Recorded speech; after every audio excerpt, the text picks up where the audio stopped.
Well, good morning, YouTube. This is Lady G with your morning tea.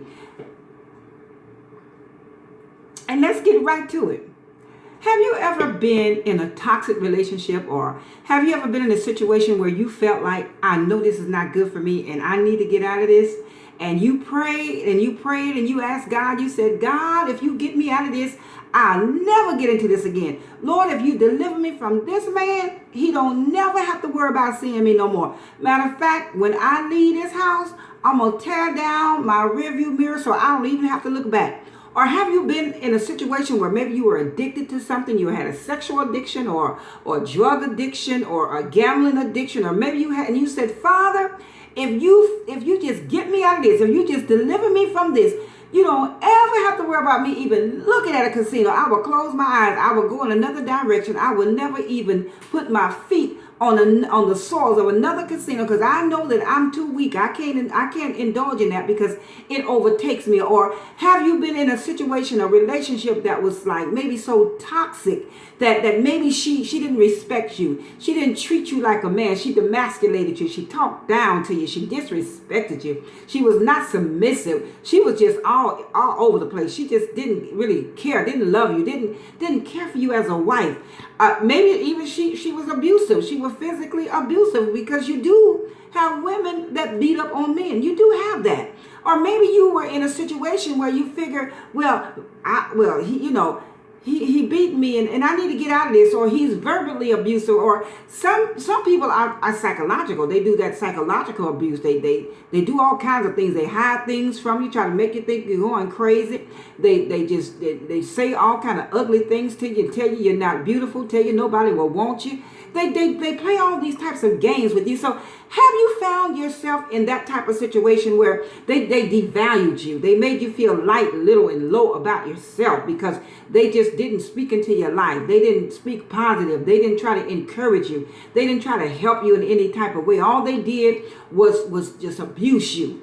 And you prayed and you say, Father, if you just get me out of this, I promise, Father, if you can get me out of this, I'll never go to it again.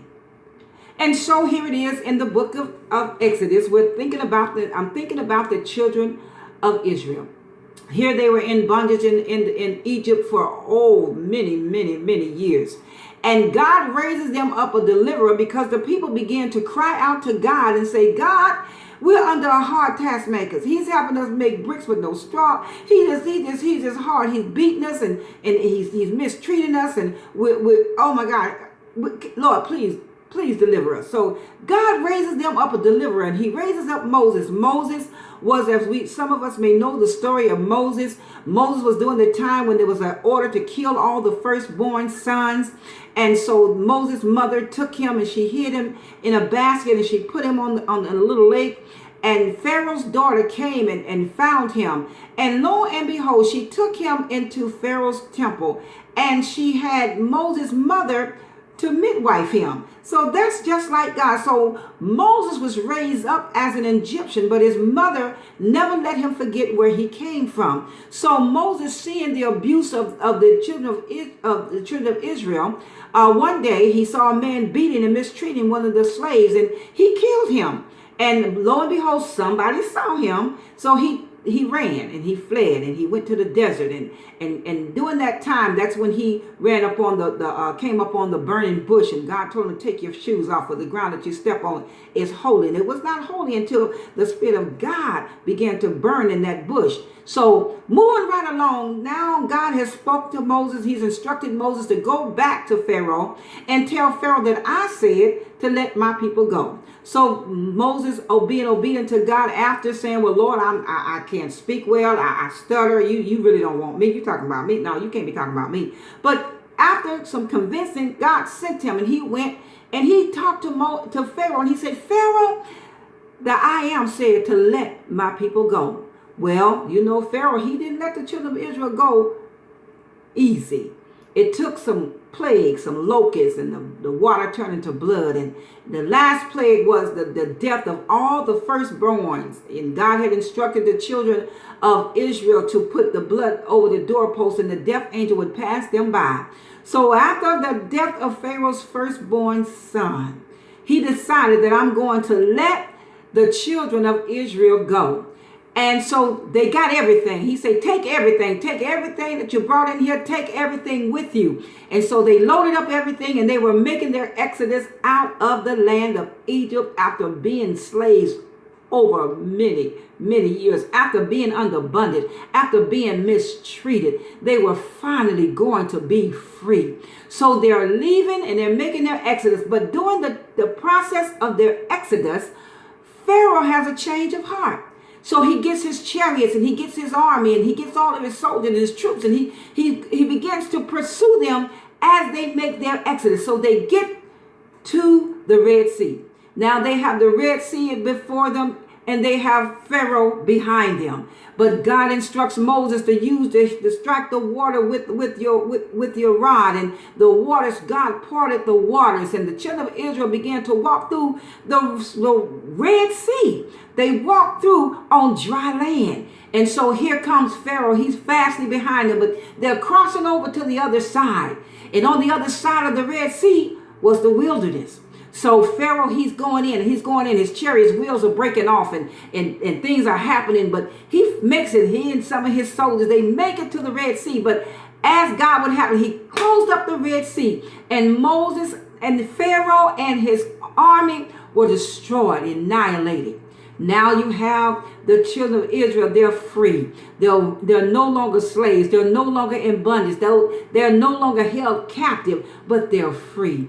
And sometimes, have you ever heard the saying that you can take a man out of the country, but you can't take the country out of the man? And so we have it that even though they were no longer in bondage in their minds, they still had a slave mentality.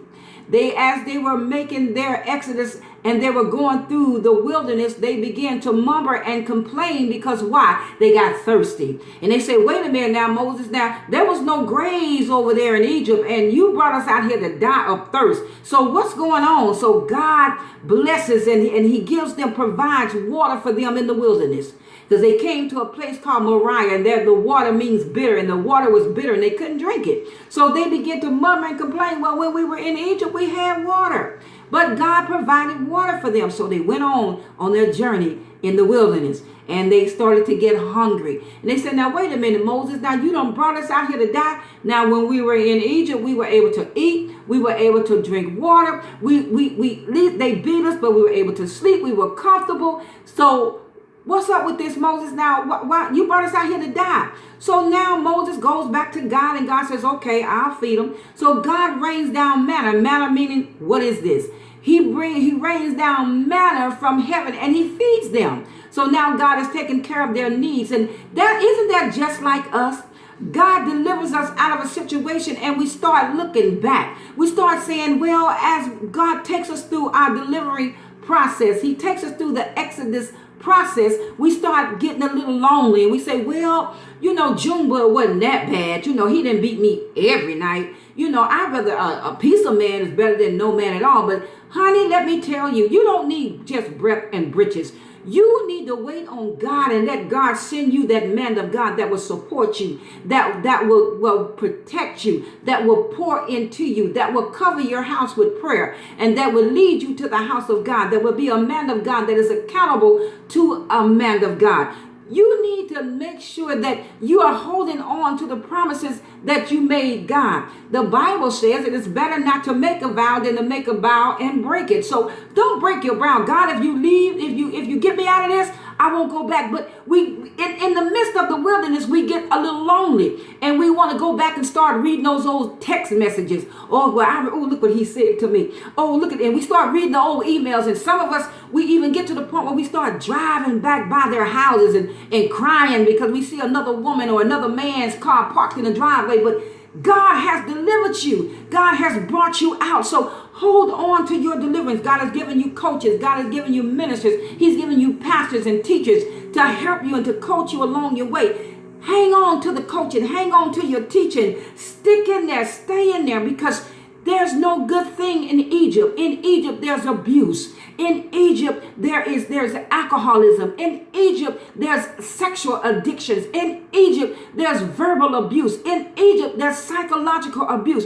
You don't want to go back to that thing that God has delivered you out of. The Bible says that when we turn back to those things that God has brought us out of, we're like a dog returning to his own vomit. Now, how foul is that? We don't want to be like that, but we want to look to the hills. We want to look forward. We want to continue to progress. We need to, once God brings us out of our bondage, once he brings us out of that slavery, and while we're in the wilderness experience, it's time to re-examine ourselves. It's time to find out, what is my gift? What has God placed in me? Find out, do you have a book in you? Do you have a ministry in you? Is there entrepreneurship in you? Is there a business in you? Get busy doing the things of God. Get busy cultivating your gift, finding out who you really are. Don't go back. So if I would give you a thought for today, my thought would be, don't go back to Egypt for help. There's no good thing in Egypt. There is no love in Egypt. There's no hope in Egypt. There's only bondage. There's only slavery in Egypt. But in God, you can do all things. There's no failure in God.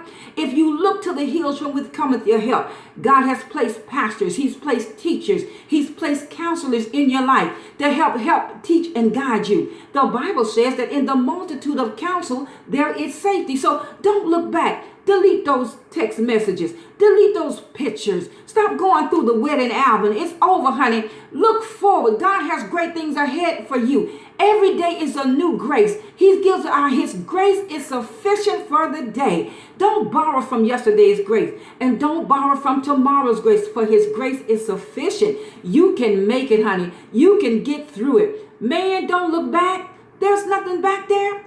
Tear the rearview mirror off. Keep looking forward, onward and forward. Trust in the Lord with all thy heart. Don't be afraid. Don't be intimidated. Don't be scared. You can do this. I just wanted to encourage you this morning and let you know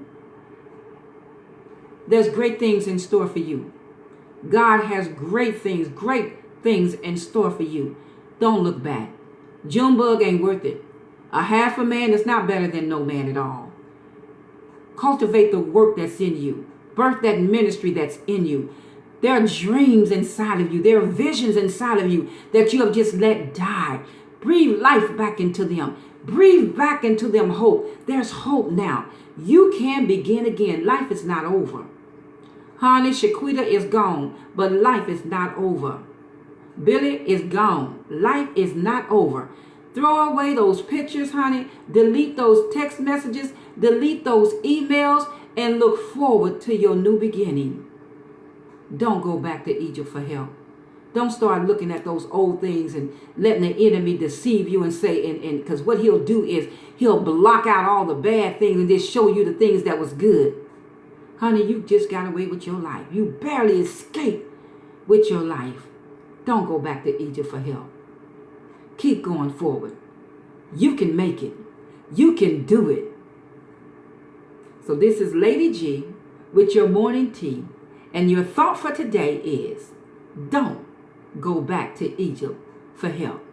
Be blessed, and we'll do this again. Later.